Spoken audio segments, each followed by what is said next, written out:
So, what's going on, Eagles fans? You are watching a different look of the Bird's Nest today. Max and I are live on the IG for the Philly experience. And, Max, I'm going to just say this was an ugly win for the Eagles against the Panthers.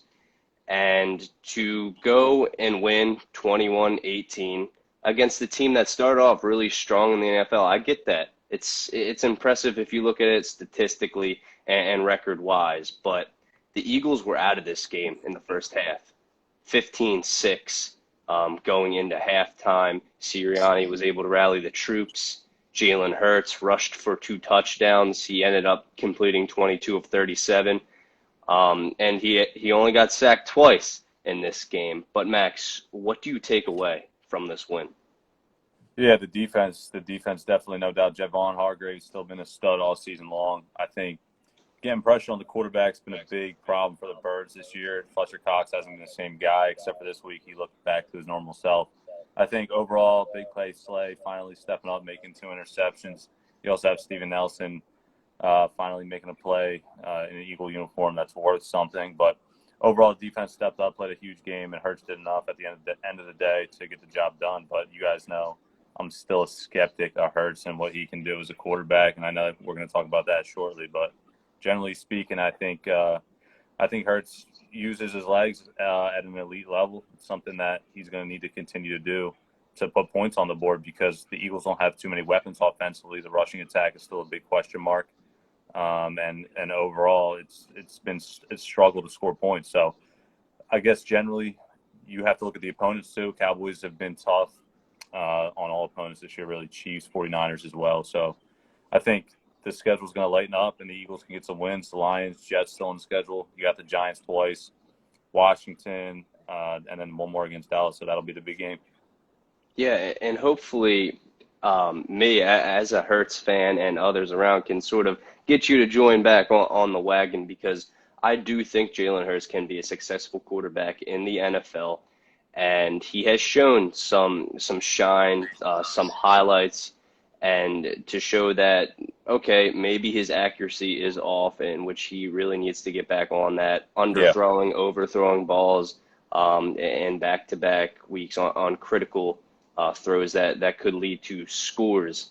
It's really something he needs to get down to. But when it comes down to it, Jalen Hurts can do it through the air and on the ground as well. And when you look back at this game, Jalen Hurts, now it wasn't as as much of a swag win, I guess you could Yeah. say, for the Eagles because, like I said, an ugly win. But Jalen Hurts got the job done. When the team needed him, he rallied. Fourth quarter, scored. They went for two, passed to Devontae Smith. And that leads me to this next conversation, penalties.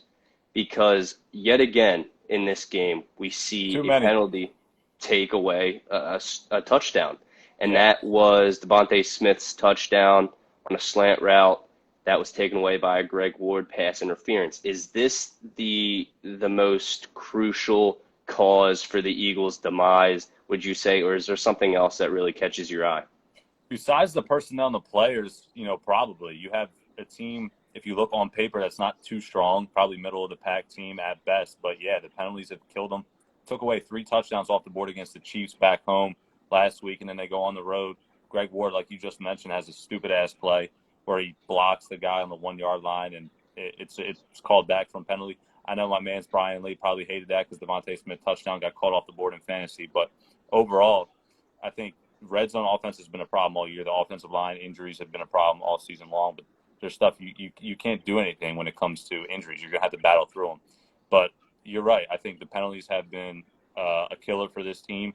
You can't you can't take points off the board when you're an offense that can't get anything going at an elite level to begin with. So at the end of the day, if you're going to keep shooting yourself in the foot, you don't really deserve to win too many games. But like I said, the schedule is going to lighten up towards the end of the year. And so far, like we've talked about, all of our predictions are correct so far. They've won the Yeah. games that they're supposed to against the Atlanta Falcons and the Panthers. They lost the games they were supposed to lose against the 3 powerhouse teams. So going forward, the division's going to be tough. It's going to be tight. But if the Cowboys keep playing the way they're playing right now, it's going to be tough to stop them. because that offense is just, I mean, you can't really compete with it. I know they've been banged up. Yeah. Zeke has been questionable through practice the last 2 weeks, but he always plays on Sundays. Same thing with Cooper. But that's just too much firepower to compete with, and the defense, it's going to be asking them a lot. Yeah, for sure. And to go back to penalties, you have that Alex Singleton personal foul called on him for hitting DJ Moore on the helmet after the play. Once again, you're going against the team that some could say was better than the Eagles. The Panthers, now they were without Christian McCaffrey. That made a huge difference in this game, even though Hubbard rushed for more than 100 yards. But a comment in this is that it's Nick Sirianni's fault because Miles Sanders isn't getting the ball as much as he should. And although the Eagles were able to come away with a win, in my opinion, they shouldn't have. The Panthers lost this game more than the Eagles won. And that's because the Eagles, after, say, a great defensive stop or interceptions, because there were three, two for Slay, one for Nelson, the offense wasn't able to match that energy. And luckily, in the fourth quarter, they were able to snap together and score. But for you, is Miles Sanders not getting the ball the most important thing? Or do you think that because it worked, this offense can sort of focus on spreading the ball out through the air more? Well, I think it's two things. I think Miles Sanders sucks to begin with. I don't like him as a player. I know you like him. I don't think he's really that good, and that's the reason he's not going to get a big contract. He's in a contract here, and he's not going to get a big contract. I don't expect him to, at least not in Philly. I think Kenny Gainwell is by far the better player. He's a better pass catcher as well, which is what the Eagles really need right now. So I'm not a big Miles Sanders guy, but do they need to run the ball more? Yeah, definitely. Do they have the personnel to do that, or the offensive line to protect the rushing attack? I'm not so sure. So going forward, you're either going to need to run Hurts more to get him involved, and I don't like saying that because you never want your quarterback to rush 10-plus times a game, which he's done on occasion. But he had a rushing touchdown in his last game, and we'll see what happens. I think that big play down the stretch there to go up 20-18, eventually kick the extra point. That was a big play. I think Sanders, if he got the ball, he probably could have scored that touchdown too. There's a big gap right up the middle if you go back and watch the replay of it. But you're going to have to continue to switch things up. And it became apparent after that Dallas game. Because how many times did they throw the football? I think what we talked about, they only ran the football 3 times in Dallas. So in the Chiefs, it's going to be a shootout either way. You really don't have an opportunity to run the football a ton because you're going to be throwing on most of the plays to try to keep up with Mahomes. So this game with DJ Moore having a breakout year, I mean, he's been insane. And we both know that. Robbie Anderson hasn't been the same player he was last year, which sucks for me because relating to fantasy football, again, I have him. But I have him on my bench as well. Yeah, he's going to be on the waiver wire very shortly. But overall, I think going forward, when you look at the Panthers, a good team. Their defense is solid. Their defense is very solid. They lost already J.C. Horn, who the Eagles were thinking about grabbing in the draft. But, again, going forward, the Eagles are just going to have to continue to switch things up as far as evening out the rushing attack and the passing attack.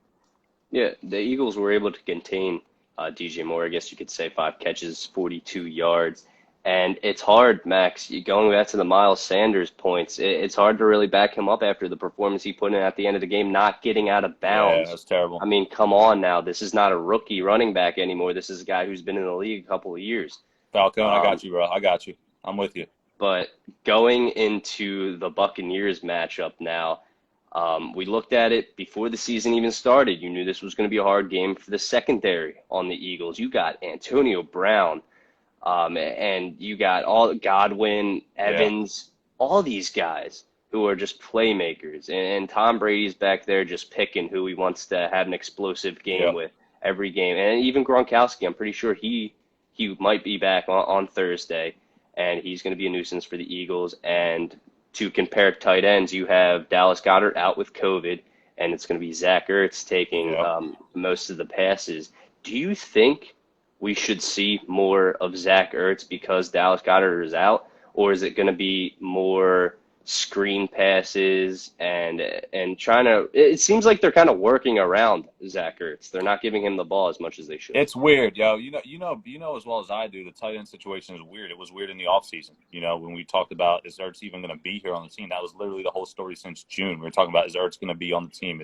He shows up to training camp. He's wearing the shorts backwards or inside out or whatever. So it's definitely a weird situation, but this could be the week. And see, there you go. Yeah, We get Gronk is information. officially rolled out apparently. So if Gronk's out, which I thought when he first originally got hurt in LA, it wasn't that big of a deal.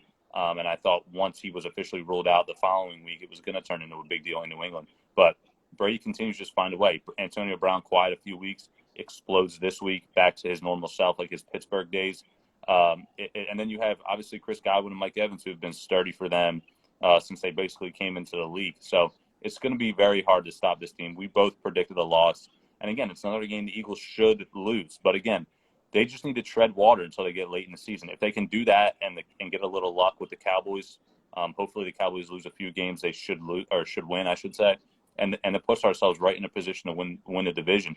And I know it's crazy to say that because if you watch, any casual fan watches this team through first 5 weeks, there's nobody out there can say this team should be a playoff caliber team. But based on the division, how poor it is, you never know. I mean, look, the Giants lost, they lose Barkley and Daniel Jones in the same game, so you don't know how long they'll be out either.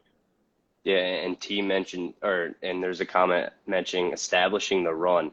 I don't care if it is the Buccaneers. You have to establish the run. And Josh is saying give Ertz the ball. I do agree with that as well because, for one, he is on my fantasy team. But two is because I think all of that will be for nothing. You mentioned Zach Ertz and the drama before that. What's the point of Zach Ertz returning if he isn't going to be a playmaker on this team? You have a deadly duo between Dallas Goedert and Zach Ertz, and when you're only passing them the ball maybe once or twice each game, that's really not doing anything for me. But I think Nick Sirianni is slowly starting to figure out this team. I agree. As painful as that kind of sounds, because we go into the season understanding it's a rebuild, but watching these games in live time, it still gets frustrating for me. But I mean, this is a Buccaneers team who puts up the most passing yards in the league. So secondary, for me, has to be the most important part of the game for the Eagles. What would you highlight besides secondary? Listen, we talked about this. I don't expect a win. If we can try to, and you said this on the podcast earlier today, if we can just try to match them punch for punch and stay in the game, stay gritty like we did in that Chiefs game, give ourselves a shot. Maybe we get a lucky turnover late in the game, a fumble, a tip pass, something down the stretch to get us in a good field position. You never know. Just try to stay in the ball game late. But the number one thing I want to see from being a Jalen Hurts critic myself is accuracy. We've seen so many passes this year where Hurts has just missed some open receivers with nobody near him. I remember a play down the sideline last week that Zach Ertz completely missed him on a wide open pass down the sideline and a couple of in the end zone the previous week. The penalties too, but mostly Hurts' accuracy. If he's not going to be that down the field thrower that we thought he might be or had the capabilities of being early in his career, I guess last year and then early this year, but you know as well as I do, again, his arm strength, it looks like it's not there for the deep ball. So just hit those easy passes, hit the crisp out routes, hit the slants, the curls, all those little 10-yard in and outs. Just be accurate with those and I want to see improvements from Hurts because I mentioned I don't know, and I don't think that he's going to be the future quarterback of this team. But if we're all going to sit here and bank on it, where we are right now in 2021, you need to see little improvements each and every week, and I just want to see some more accuracy. Yeah, and I do not want to see the Eagles taking points off the board for themselves. Yeah. We mentioned penalties in the beginning, and if you're going against a team like the Buccaneers, you can't do that. You're already as us as fans, they can't go in as players expecting a loss. But for us, make it easier to watch at least. Yeah. These mistakes, they can be fixed in practice, and they've been dwindling down a little bit. But and listen, I want to mention one more thing before we get out of here. Stay healthy, too. That's another thing. Got to stay healthy. Yeah. We've seen so many injuries, like Brady with the thumb. It's a theme for the Eagles all the time, too. And you know what? Coincidentally, Brady with the thumb, it happened before the Super Bowl, too. A little bit of a different thumb injury, but that's a theme as well. Without a doubt. Not to mention, this Buccaneers defense, the secondary is not great. They're at the bottom of the league for giving up passing yards. You got Winfield Jr., I believe, will not be playing in this Thursday game. He was still out. He did not participate in practice because of that concussion. Yeah. But there is a Richard Sherman on the team. Whether you like him or not, he's making headlines. He's back in the game. He's doing something. But yeah, you could say he's washed, and I'll agree with you. But Jalen Hurts needs to execute those passes. Yeah, You the cannot easy be ones. overthrown. Yeah, right. And especially for sort of a secondary you can take advantage of. Um, you need to do that. Jalen Hurts, I hope he's been working on those passes Hmm. because I think that the Eagles could, you know how they go. They make it close in the beginning, and then they let it fall out of their hands at the end. But as long as this Eagles team keeps it close, that gives me confidence for future games in this season and for the future of this franchise leading on. Yeah, 100%. All right, guys, that does it for this live segment of the Bird's Nest this week. Next week, we'll be covering after the Buccaneers game. And thanks for tuning in.